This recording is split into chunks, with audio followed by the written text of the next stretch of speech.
Hello friends, welcome to only PSC academy. आज से हम मध्य प्रदेश के प्री का जो सिलेबस है उसकी एक नई यूनिट स्टार्ट कर रहे हैं और वह है यूनिट 10 आयोग। कौन सी यूनिट? इकाई 10 आयोग। यूनिट 10 आयोग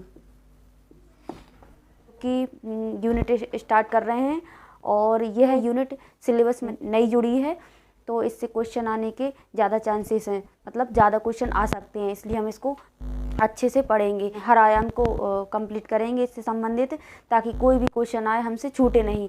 तो पहले तो हम बात कर लेते हैं इस यूनिट के बारे में, थोड़ा इसके परिचय जानेंगे और आज से हम इसका थोड़ा इंट्रो जानेंगे और अगली क्लास में हम आयोग शुरू कर देंगे पढ़ना। तो हम अब अगर इस यूनिट का नाम देखा जाए तो इसका नाम है राष्ट्रीय एवं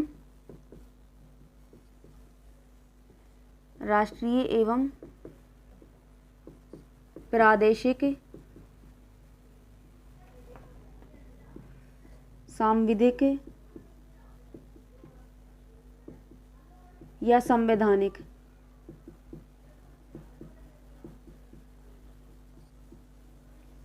संस्थाएं। तो मतलब हम इसमें जो भी आयोग या कमीशन पढ़ेंगे वो हमको राष्ट्रीय स्तर पर भी पढ़ना है और प्रादेशिक या के स्तर पर पढ़ना है।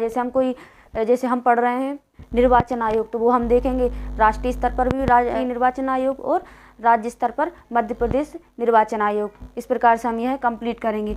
अब देखेंगे यहाँ पर सांविधिक और संवैधानिक दो संस्थाएं दी हैं, सांविधिक और संवैधानिक। लेकिन अगर हम एक बात करें, एक इसमें संस्था है नीति आयोग। आप सिलेबस देख लीजिएगा और मैं वैसे बता दूंगी टॉपिक कौन कौन से हैं इसमें। नीति आयोग ना तो यह सांविधिक है और ना ही यह संवैधानिक, यह एक कार्यकारी निकाय है। कौन सा? कार्यकारी निकाय है। तो इसका यूनिट में नाम तो नहीं दिया गया है, लेकिन यह टॉपिक यूनिट के अंदर दिया गया है कार्यकारी निकाय के बारे में। तो हम इसके बारे में भी जानेंगे। सबसे पहले दो शब्द आ रहे हैं, संवैधानिक और सांविधिक। संवैधानिक और सांविधिक, तो हम पहले इन्हीं के बारे में चर्चा करते हैं। संवैधानिक क्या होता है? संवैधानिक, फिर देखें सांविधिक और फिर देखें कार्यकारी और देखें फिर कार्यकारी। तीन टाइप की निकाय होती हैं या संस्थाएं, संवैधानिक, सांविधिक और कार्यकारी। तो बात करते हैं संवैधानिक संस्थाएं क्या होती हैं। ऐसे निकाय जिनका जिक्र भारतीय संविधान में अनुच्छेद के रूप में किया जाता है, संवैधानिक संस्थाएं कहलाती हैं। ऐसे निकाय जिनका जिक्र या जिनका उल्लेख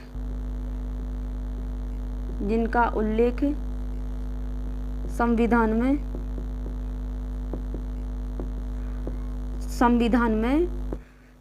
में अनुच्छेद के रूप में दिया गया है,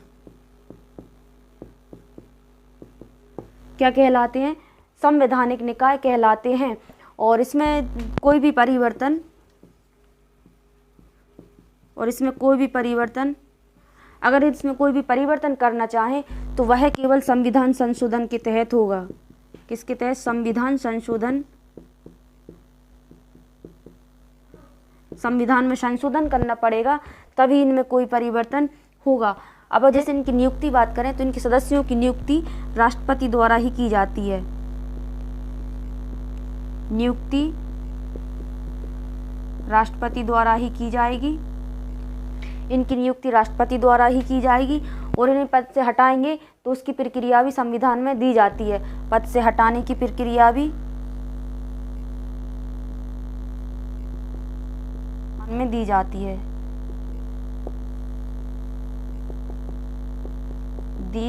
है। तो ऐसी संस्थाएं क्या कहलाती हैं? संवैधानिक निकाय। अब बात आती है सांविधिक क्या होता है। सांविधिक संस्थाएं या निकाय क्या होती हैं? ऐसे निकाय जिनका गठन संसद एक अधिनियम पारित करके करती है। ऐसी संस्थाएं या निकाय संसद द्वारा संसद या राज्य विधानमंडल द्वारा, संसद या राज्य विधानमंडल द्वारा,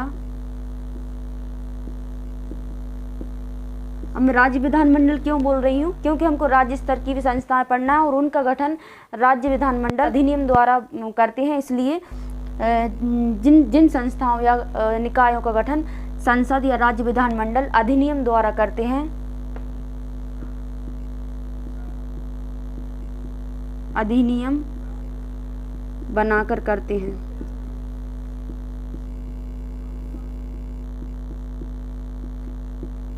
क्या कहलाती हैं? सांविधिक संस्थाएं कहलाती हैं। ऐसे निकाय या संस्थाएं जिनका गठन संसद या राज्य विधानमंडल एक अधिनियम पारित करके करते हैं, क्या कहलाते हैं? सांविधिक निकाय कहलाती हैं। अगर इनमें परिवर्तन की बात करें तो सामान्य से अधिनियम द्वारा इनमें परिवर्तन किया जाता है। परिवर्तन यानी कि परिवर्तन करने की एक साधारण सी विधि होती है, उनके तहत इसमें परिवर्तन किया जाता है सामान्य अधिनियम द्वारा।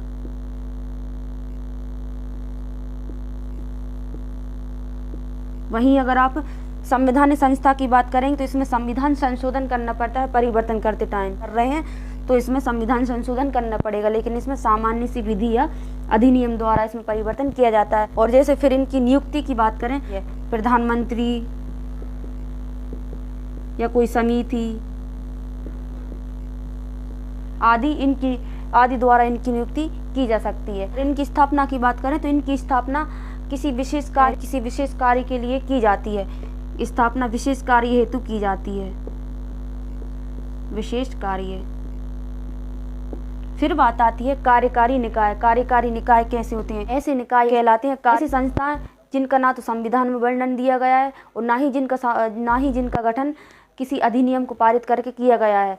तो ऐसी संस्थाएं क्या कहलाती है? कार्यकारी संस्थाएं, यानी कि इनका गठन सरकार एक कार्यकारी आदेश पारित करके करती है, जिनका जिक्र या उल्लेख ना तो संविधान में है और जिनका गठन ना ही किसी अधिनियम द्वारा किया गया है। ऐसी संस्थाएं क्या कहलाती हैं? कार्यकारी संस्थाएं, यानी कि इनका गठन किसके द्वारा हो रहा है? सरकार के कार्यकारी आदेश के द्वारा। सरकार के इनका गठन विशेष उद्देश्य की पूर्ति के लिए किया जाता है। विशेष उद्देश्य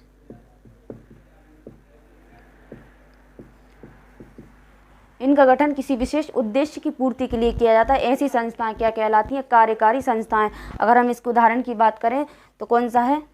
और इनको सरकार जब चाहे समाप्त कर सकती है या फिर जब चाहे इनका गठन कर सकती है। जैसे हमने देखा योजना आयोग, पहले क्या था? योजना आयोग, जिसको समाप्त करके अब कौन सा नया आयोग बना है? नीति आयोग। तो पहले क्या था? योजना आयोग।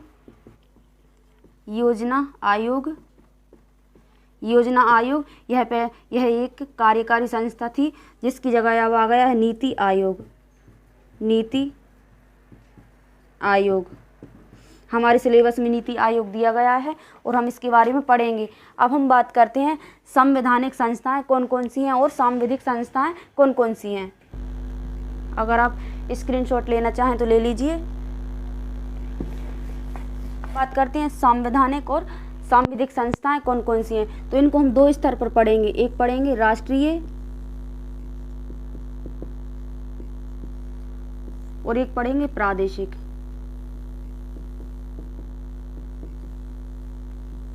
तो हम संवैधानिक संस्था में देखें संघ लोक सेवा आयोग। कौन सी? पहला देखें संघ लोक सेवा आयोग। और प्रादेशिक में कौन सी होगी? राज्य लोक सेवा आयोग। राज्य लोक सेवा आयोग। फिर यहाँ देखेंगे राष्ट्रीय निर्वाचन आयोग और यहाँ देखेंगे राज्य निर्वाचन आयोग। फिर हम यहाँ देखेंगे नियंत्रक एवं महालेखा परीक्षक। ये इतने ही देखना है हमको राज्य स्तर पर। महालेखा परीक्षक, इसको बोलते हैं कंट्रोलर एंड ऑडिटर जनरल। फिर देखेंगे हम राष्ट्रीय अनुसूचित जाति आयोग। आदिवासी आयोग, राष्ट्रीय अनुसूचित जाति आयोग, फिर देखेंगे राष्ट्रीय अनुसूचित जनजाति आयोग यानी एसटी आयोग, और फिर देखेंगे राष्ट्रीय पिछड़ा वर्ग आयोग, राष्ट्रीय पिछड़ा वर्ग आयोग। तो ये जो संस्थाएं हैं ये हम देखेंगे राष्ट्रीय स्तर पर संघ लोक सेवा आयोग, निर्वाचन आयोग, नियंत्रक एवं महालेखा परीक्षक, राष्ट्रीय अनुसूचित जाति आयोग, राष्ट्रीय अनुसूचित जनजाति आयोग, राष्ट्रीय पिछड़ा वर्ग आयोग। और प्रादेशिक स्तर पर हम कौन सी संवैधानिक संस्थाएं देखेंगे, राज्य लोक सेवा आयोग और राज्य निर्वाचन आयोग। अब हम सांविधिक संस्थाओं की बात करते हैं।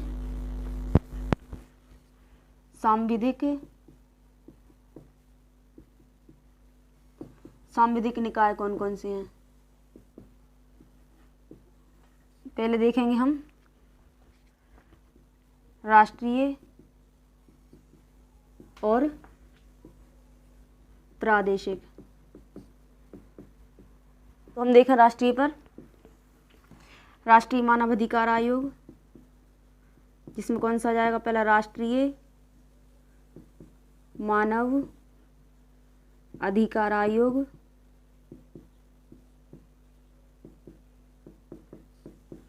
तो हम यहाँ पर कौन सा देखेंगे, मध्य प्रदेश राज्य मानवाधिकार आयोग, मानवाधिकार आयोग, मानवाधिकार आयोग। फिर आएगा राष्ट्रीय महिला आयोग,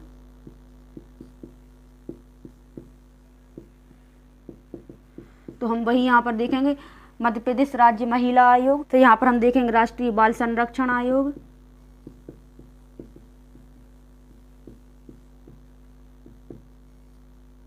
ये राष्ट्रीय स्तर पर पढ़ेंगे, और इसी को हम पढ़ेंगे राज्य स्तर पर, मध्य प्रदेश राज्य बाल संरक्षण आयोग।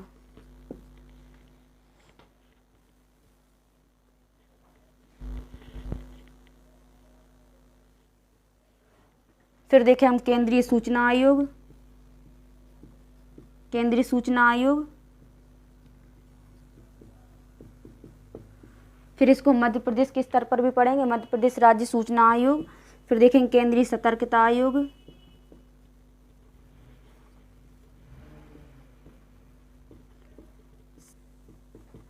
फिर यहाँ पर देखेंगे राष्ट्रीय हरित न्यायाधिकरण, इंटरनेशनल ग्रीन ट्रिब्यूनल, ये हम राष्ट्रीय स्तर पर पढ़ेंगे।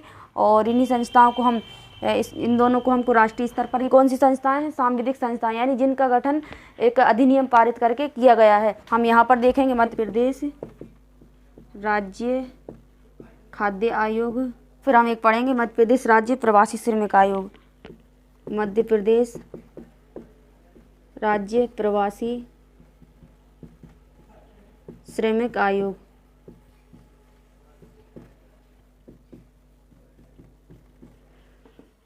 तो ये कुछ संस्थाएं हैं, सांविधिक संस्थाएं, जिनको हमको राष्ट्रीय स्तर पर भी पढ़ना है और राज्य स्तर पर भी पढ़ना है। राष्ट्रीय स्तर या केंद्रीय स्तर पर हमको देखना है, वही चीज़ हमको मध्य प्रदेश में देखना है। अब हमारी अगली क्लास में हम आयोग पढ़ना शुरू करेंगे, और आयोग को भी हम विभिन्न आयामों में पढ़ेंगे। क्या क्या आयाम रहेंगे पढ़ने के हमारे, उसका परिचय, स्थापना या गठन, यानी कि अगर किसी अधिनियम के तहत हुआ तो वो अधिनियम देखेंगे, या फिर संविधान में उसका जिक्र किया गया है तो उनसे संबंधित अनुच्छेद, उनकी प्रकृति कैसी है, यानी कि आयोग की प्रकृति कैसी है, सांविधिक है, संवैधानिक है या फिर कार्यकारी है, सदस्य कितने हैं, यानी कि कितने सदस्यीय निकाय है, ठीक है। फिर उसके कार्य और शक्तियाँ देखेंगे, फिर उसका आयाम देखेंगे, प्रथम महिला कौन अध्यक्ष थी इसकी, और प्रथम इसका अध्यक्ष कौन रहा है, और वर्तमान अध्यक्ष कौन रहा है, यानी कि अन्य जो पॉइंट रहेंगे,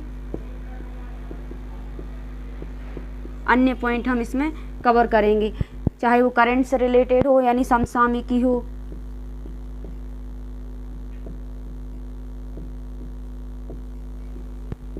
तो ये हमारे कुछ पढ़ने के आयाम रहेंगे, जिनके द्वारा हम आयोग को पढ़ेंगे, जिसमें परिचय रहेगी, स्थापना या गठन रहेगा, उससे संबंधित अनुच्छेद, सदस्यों का कार्यकाल और आयोग की शक्तियाँ, और कार्य, उनका जो क्षेत्राधिकार और उनके और एक आयाम और हेडक्वार्टर देखेंगे या कोई सा अगर किसी का क्षेत्रीय कार्यालय देखेंगे, क्षेत्रीय कार्यालय, उसका हेडक्वार्टर देखेंगे या अगर किसी आयोग का क्षेत्रीय कार्यालय है तो वह देखेंगे। तो ये हमारे आयोग को पढ़ने के आयाम है, इन्हीं के द्वारा हम पूरे आयोग को पढ़ेंगे और जितने भी क्वेश्चन बनेंगे वो यहीं से बनेंगे, इससे बाहर कहीं नहीं जाएंगे। तो आप भी आयोग से संबंधित पूरी क्लासेस को देखिएगा और अपनी पढ़ाई को कंटिन्यू करते जाइएगा। चलिए फिर मिलते हैं अगली क्लास में और हमारा टॉपिक रहेगा निर्वाचन आयोग। निर्वाचन आयोग किस प्रकार से सिलेबस में सीरियल वाइज टॉपिक दिए गए हैं, पहला निर्वाचन आयोग है तो हम इसी प्रकार से पढ़ेंगे। ठीक है, तो फिर मिलते हैं अगली क्लास में। Thank you.